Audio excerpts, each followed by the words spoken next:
I'm Paul Goodman, and this is our video review for Far Cry 3. If there's one thing Far Cry 3 does incredibly well, it's that it gives you the very detailed, open-ended game world of Rook Island, and loads it up with so many optional objectives, collectibles, and side missions that you'll probably put the game's main narrative on hold in favor of just wandering around the island to see what treasures, or gunfights, you can find. It's a great-looking first-person shooter with a great combat system, and while the main story isn't exactly Shakespeare, there's so much interesting stuff going on in this game that more than makes up for it. One of the most intriguing things about Rook Island is its complex ecosystem. As you pursue the main story of rescuing your friends from an insane pirate named Boss, you'll find flora and fauna of all shapes and sizes, and you're just as likely to be killed by a tiger as you are by a gun-toting pirate. Your actions have an impact on the environment, as the map starts out full of pirate outposts and hacked radio towers that shroud large chunks of your in-game map, making navigation difficult. But as you unscramble those towers and secure outposts, they will reveal the surrounding area, unlock new missions, grant access to free weapons, open up places to buy items, and reduce the pirates' influence in the region.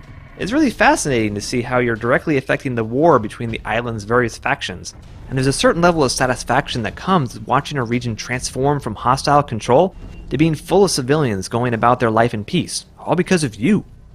You won't be able to liberate the island without a fight, and this is where Far Cry 3's impressive combat comes into play. Almost every engagement offers flexibility as to how you want to take out your opponents, whether you prefer a fast-paced battle with lots of explosions and bullets, or something subtle and quiet like a knife in the back. There's a large swath of customizable weapons to use if you've unlocked enough towers or picked up enough cash, and everything from a sniper rifle to the flamethrower can have its use in a firefight, depending on if you like picking enemies from afar or getting right up in their face.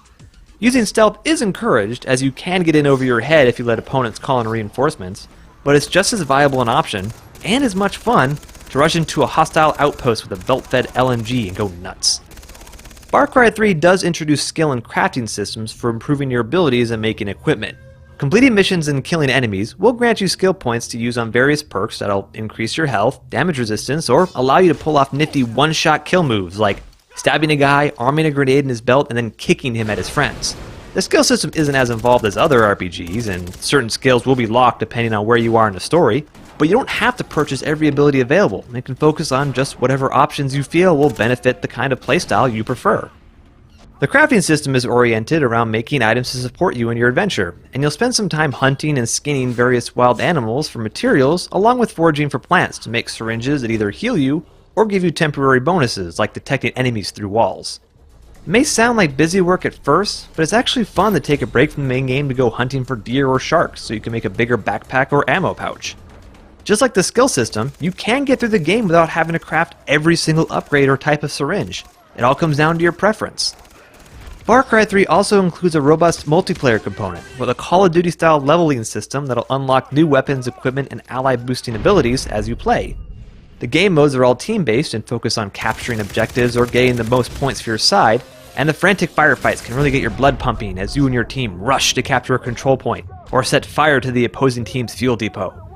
And if that wasn't enough, there's even a 4-player co-op mode where you and a handful of friends can work together to play through a side narrative of 4 people seeking vengeance against a cruise liner captain that tried to sell them out to pirates. The multiplayer offerings may not be as detailed as a single-player portion of the game, but it's just as fun fighting your way through waves of pirates with another person watching your back. Altogether, Far Cry 3 is a fantastic game. It's an expansive, incredibly in-depth action experience with flexible combat, open-ended gameplay, and plenty of reasons to just walk around and explore the game world to see what you can find. It is a must-have for any action shooter fan. Now be very, very quiet. I'm hunting the deadly tapir.